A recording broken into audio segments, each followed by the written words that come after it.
Assalamualaikum warahmatullahi wabarakatuh. Perkenalkan, nama saya Kirana Nuraida Syawali. Saya dari program studi kedokteran angkatan 2024 dan di sini saya akan menjelaskan mengenai alur mobilisasi pasien dari registrasi kedatangan hingga ke registrasi kepulangan. Juga di sini saya akan menjelaskan secara umum bagaimana mekanisme dan barang-barang bawaan wajib untuk event petis atau pemeriksaan gratis. Di sini ada penjelasan juga mengenai job desk tiap prodi, juga penjelasan dengan mekanisme rotasi secara umumnya. Nah, di sini aku membuat video penugasan karena tidak menghadiri acara Prapenmas, yaitu Antasena atau simulasi dari event pengobatan gratis di hari Hapenmas nanti. Mungkin dari teman-teman panitia atau yang lain boleh dibantu untuk meluruskan terkait hal yang aku jelaskan apabila masih ada kesalahpahaman atau kekurangan dari mekanisme yang sudah aku pahami dan aku baca. Jadi untuk yang pertama itu ada pakaian yang digunakan pada hari H saat event petis. Jadi pakaiannya itu ada atasan kemeja putih, terus menggunakan alma mater, bawahan rok panjang berwarna hitam bagi yang putri dan celana panjang hitam berbahan kain bagi yang putra. Terus juga menggunakan ikat pinggang yang berwarna gelap. Terus bagi yang berjilbab itu menggunakan jilbab segi 4 berwarna putih, menggunakan kaos kaki dan sepatunya itu sepatu pantofel. Nah, terus ada ketentuan barang-barang bawaan yang harus dibawa saat event Penmas Petis nanti, yaitu yang pertama membuat alat ibadah, membawa alat ibadah sesuai rohani masing-masing dengan ketentuan. Kalau rohani Islam, sajadah untuk laki-laki, sajadah dan mukena itu untuk yang perempuan. Terus untuk rohani Kristen membawa Alkitab, untuk rohani Katolik membawa Alkitab dan Rosario. Terus untuk rohani Hindu itu membawa selendang polos. Rohani Buddha membawa parita suci. Terus ada pulpen tinta berwarna hitam minimal bawa 2. Terus papan dadanya jumlahnya 1 buah. Terus masker berjumlah 2 buah. Itu masker yang diperbolehkan untuk dibawa itu berjenis KF94, KN95, N95, dakbil atau masker medis. Terus bawa juga cairan antiseptik, obat-obatan pribadi itu bersifat opsional kalau dibutuhkan. Terus juga ada tisu pocket 1 buah. Lalu juga ada payung atau jas hujan minimal 1 buah, sendal 1 pasang, kantong plastik itu berukuran sedang sebanyak 1 pasang untuk memuat sendal itu, dan memuat juga payung dan jas hujannya. Terus ada tas sebanyak 1 buah yang dapat memuat seluruh barang bawaan wajibnya. Ada botol minum berisi air yang cukup untuk 1 hari kegiatan. Terus handphone, terus charger untuk handphonenya dan atau power bank. Lalu ada jas lab 1 buah, terus ada tote bag Penmas FKUB yang udah didapetin, itu untuk membawa barang bawaan ke dalam venue petisnya. Jadi untuk membawa barang-barang ke venue petisnya langsung itu nggak pakai tas sendiri, tapi harus dimasukin ke tote bag dari Penmas FKUB-nya yang meliputi apa aja isinya: pulpen dengan tinta berwarna hitam tadi yang minimal 2, terus papan dada, terus masker, maskernya 2 buah, terus botol minum, handphone dan handscoon minimal berjumlah 2 pasang. Itu untuk cadangan juga selama melakukan pemeriksaan gratis. Nah, jadi untuk pertama itu alur mobilisasi pesertanya.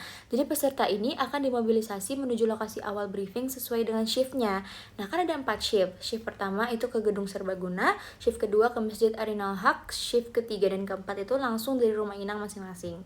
Kemudian, semua peserta itu bakal menuju ke Gedung Serbaguna lantai 2 untuk apa? Untuk briefing recall oleh PJ.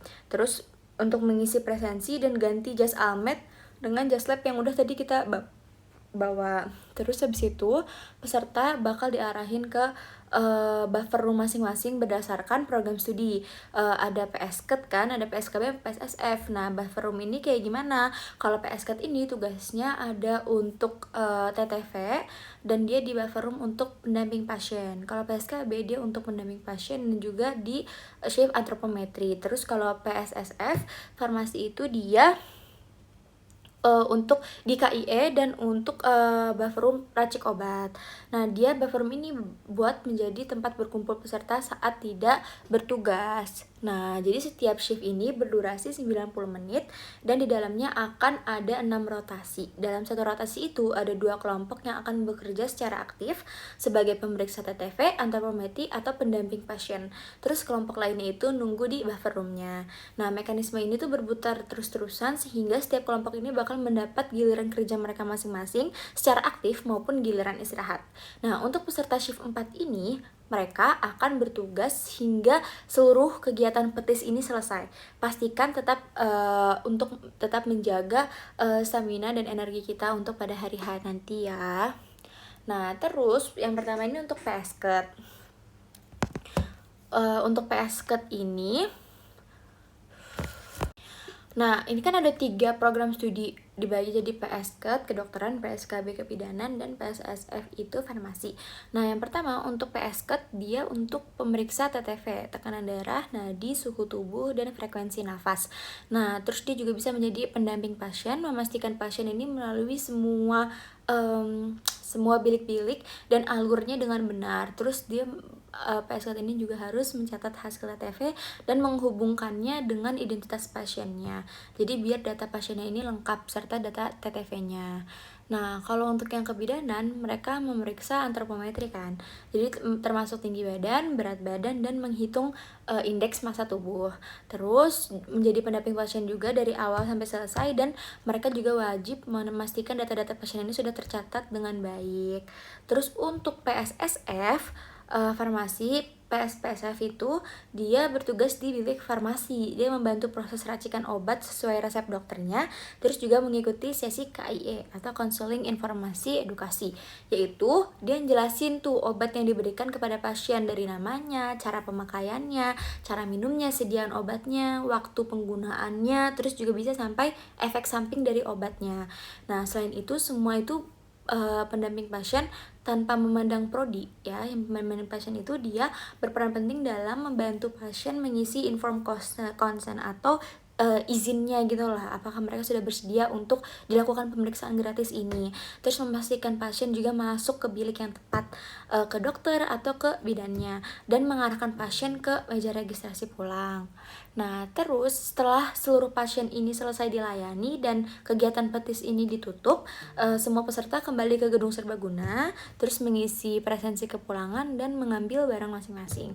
Nah, terus mereka mengganti jas lab yang mereka pakai selama kegiatan pemeriksaan gratis ini, mereka ganti dengan jas almed lagi untuk proses kepulangan. Jadi, jas lab ini hanya dipakai selama kegiatan pemeriksaan gratisnya aja. Nah, terus panitia akan membantu memobilisasi peserta-peserta ini kembali ke rumah inang masing-masing sesuai alur yang sudah diatur. Nah, terus yang beberapa yang harus diperhatikan itu pertama, datang tepat waktu sesuai shiftnya. Terus kedua, pahami peran dan tugas kita dari awal. Jadi pas di lapangan biar nggak bingung. Terus ikuti juga instruksi dari panitianya dan dari PJ mahasiswanya. Terus juga harus menjaga sikap, jaga perkataan, dan jaga etika, karena di sana kita bakal berdampingan langsung sama masyarakat desanya. Terus mereka juga pastikan semua perlengkapan itu lengkap dan jangan sampai ada yang tertinggal. Terus itu tadi secara lengkap penjelasan mengenai mekanisme peserta event pemeriksaan gratis Penmas FKUB 2025. Terus semoga penjelasan ini bisa membantu kalian semua dan saya juga untuk mengerti sebaik mungkin bagaimana alur mekanisme dan juga penjelasan secara umum tentang acara pemeriksaan gratis ini. Nah, kalau masih belum jelas itu jangan ragu juga untuk ditanyakan langsung ke PJ mahasiswa atau panitia di grupnya. Jadi secara rangkuman, secara singkatnya itu, event petis ini kegiatan pengobatan gratis yang akan dijalani sebagai bentuk pengabdian kepada masyarakat di hari H Penmas FKUB 2025 nanti. Nah, ntar tuh bakal berperan sebagai shift dan sesuai dengan rotasi yang sudah dibagikan masing-masing, melaksanakan tugas itu sesuai prodinya dan sesuai bidangnya. Ada PSKET, PSKB, dan PSSF. Terus tetap berpakaian rapi sesuai standar pembinaan dan tetap menjaga sterilisasi dengan cara menggunakan jas lab handscoon, dan juga masker. Terus membawa perlengkapan yang sudah ditentukan, terus bekerja sama dalam tim karena acara ini juga melatih bekerja sama dengan sangat erat, menjaga etika dan mengikuti arahan panitia serta menjaga juga perkataan. Terus juga harus diharapkan untuk mendampingi pasien tuh dari awal hingga sampai selesai melewati semua bilik-biliknya pemeriksaan. Terus ini tuh bukan hanya soal pelatihan klinis tapi juga sebagai